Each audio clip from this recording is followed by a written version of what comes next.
పశ్చిమ నియోజకవర్గ శాసనసభ్యులు నాయని రాజేందర్ రెడ్డన్న ఆధ్వర్యంలో నిర్వహిస్తున్న కార్నర్ మీటింగ్ కి ఇచ్చేసినటువంటి ఎమ్మెల్యే నాగరాజన్న గారికి మరియు ఎంపీ క్యాండిడేట్ అయినటువంటి కడియం కావ్యక్క గారికి మరియు ఇక్కడికి విచ్చేసినటువంటి కార్పొరేటర్లు విజయ రజాలి గారు మరియు తోట వెంకన్న కిషనన్న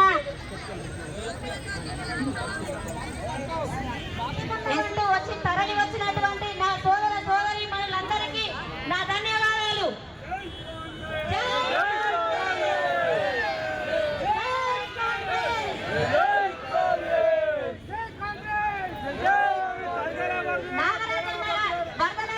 శాసనసభ్యులు నాగరాజన్న గారు మాట్లాడతారు 2 నిమిషాలు.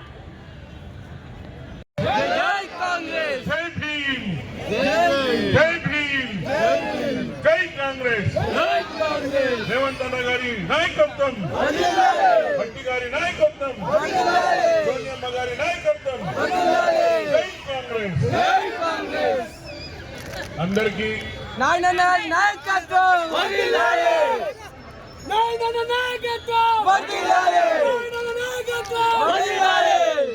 సోదరి మహిళలందరికీ కూడా శిరస్సు నుంచి నమస్కరిస్తున్నామ్మా.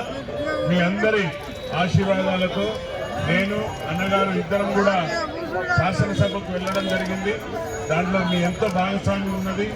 మీరు కానీ ఆశీర్వదించకుంటే మేము గెలిచే వాళ్ళం కాదు, ఈరోజు కాంగ్రెస్ ప్రభుత్వం వచ్చేది కాదు.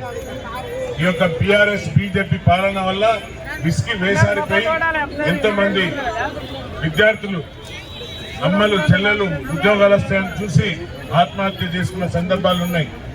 కాబట్టి ఇవన్నీ గమనించినాక మీరందరూ కూడా పెద్ద నిర్ణయం తీసుకొని అంబేద్కర్ గారు ఇచ్చిన ఆయుధం ఓటు హక్కుతో ఈ యొక్క బీఆర్ఎస్ పాలనను, కేసీఆర్ పాలనను కూలదోల్సింది. అందులో మీ ముఖ్యమైన ప్రథమ భూమిక ఉంది. మీరందరూ కూడా మా హోమ్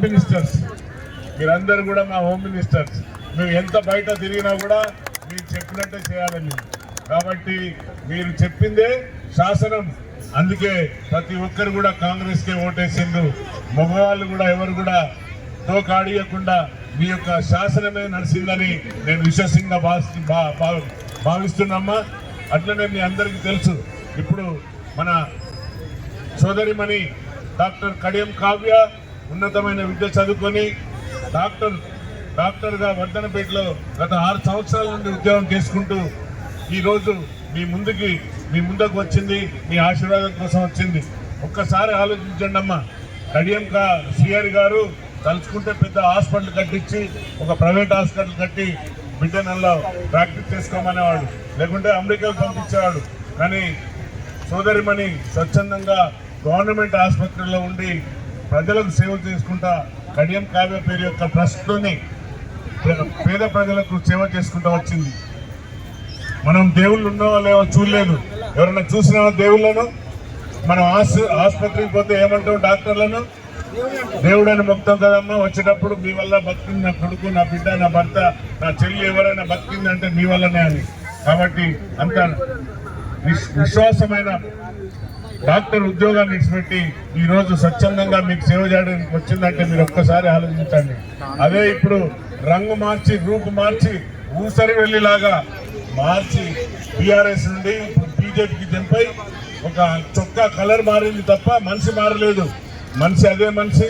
భూ కబ్జాలు ఇప్పటి వరకు వర్ధనపేటలోనే కబ్జాలు చేసిండు. ఇప్పుడు మొత్తం 7 నియోజకవర్గాలకు కబ్జా కోసం బయలుదేరిండు. ఆయన యొక్క కబ్జాలను దాచుకోవడానికే, ఆయన యొక్క దొంగ సంపాదన దాచుకోవడానికే ఈరోజు బీజేపీలో పోయింది తప్ప బీఆర్ఎస్ ప్రేమ మీదనో, భయంతోనో, భక్తితోనో, భయంతోనో పోలేదు. ఓన్లీ కాంగ్రెస్ ప్రభుత్వం వచ్చినప్పటి నుండి భయంలో ఉన్నాడు. ఎప్పుడో ఒకసారి ఏదో అవుతుందనే ఆ యొక్క ప్రాపర్టీని కాపాడుకోవడానికి బీజేపీలో పోయిందని మీ సందర్భంగా చెప్తున్నా. తప్పనిసరిగా ఏదైతే మనకున్న హక్కులను, మనకున్న రాజ్యాంగాన్ని ఈరోజు బీజేపీ మార్చాలని చూస్తున్నది. ఒక్కొక్కరు ఇప్పుడు ఈ మధ్యన అరవింద్ అని ఒక ఎంపీ, అతను స్వచ్ఛందంగానే వీడియో రిలీజ్ చేసిండు. ఒకసారి చూడండి, వాట్సాప్ లో ఫేస్బుక్ లో అతన్ని వాయిస్. మేము రాజ్యాంగం మారుస్తాం, లౌకికవాదాన్ని మారుస్తాం అంటున్నారు. లౌకికవాదం అంటే ఏంటిదో తెలుసు కదా. మనకున్న స్వేచ్ఛ, మనకున్న హక్కులు, మనకున్న ఏదైతే రిజర్వేషన్లు, అందరూ అనుకుంటున్నారు ఎస్సీలకే రిజర్వేషన్లు. కాదు సోదరులారా, ఎస్సీ, ఎస్టీ, మైనార్టీ, ఓబీసీ, బీసీలకు సంపన్న వర్గాలు ఎవరైనా ఉన్నా కూడా అందరికి కూడా ఎవరికైనా కూడా రిజర్వేషన్ ఉన్నది. ఆ రిజర్వేషన్ ఇచ్చింది అంబేద్కర్ గారు.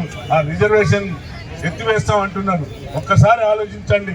రిజర్వేషన్ కానీ పోయిందంటే ఎందుకు పోతుందంటే అన్ని ప్రైవేటైజేషన్ చేస్తున్నాడు మోడీ అనే అతను. బీజేపీ అనే ప్రభుత్వం గత 10 ఏళ్లలో ఎల్ఐసిని ప్రైవేటైజేషన్ చేసింది, రైల్వేను ప్రైవేటైజేషన్ చేస్తుంది, ప్రతిదీ సంస్థలు అంబానీ అదానికి అప్పచెప్తుంది. కాబట్టి నా చదువుకున్న చెల్లెళ్ళు, సోదరులు, అక్కలు అందరూ ఒక్కసారి ఆలోచించి మీరు ఒక్కసారి నిర్ణయం తీసుకుంటే తప్పనిసరిగా ఈసారి కేంద్ర ప్రభుత్వంలో కూడా వచ్చేది కాంగ్రెస్ ప్రభుత్వం. బీజేపీ ఏమో మతము, కులము, ప్రాంతం అని చెప్తుంటే రాహుల్ గాంధీ కన్యాకుమారి నుండి కశ్మీర్ వరకు కూడా పాదయాత్ర చేసి ఒకటే చెప్పిండు, నఫరత్ కే బజార్ మే హమ్ ఫూల్ కా దుకాన్ खोलेंगे, फूल बिछाएंगे, आप प्यार करो हम प्यार देंगे, आप और प्यार करो हम जान देने के लिए भी तैयार है అని రాహుల్ గాంధీ చెప్పిండు. కాబట్టి మా యొక్క ముస్లిం సోదరులు, క్రిస్టియన్ మైనారిటీ సోదరులందరూ కూడా ఒకసారి ఆలోచించండి. ఇప్పుడు కానీ నడిసే యుద్ధం బీజేపీకి, కాంగ్రెస్ కు కాదు. బీజేపీ వర్సెస్ రాజ్యాంగం. కాబట్టి రాజ్యాంగాన్ని మారుస్తామని లీకులు ఇస్తున్నాడు.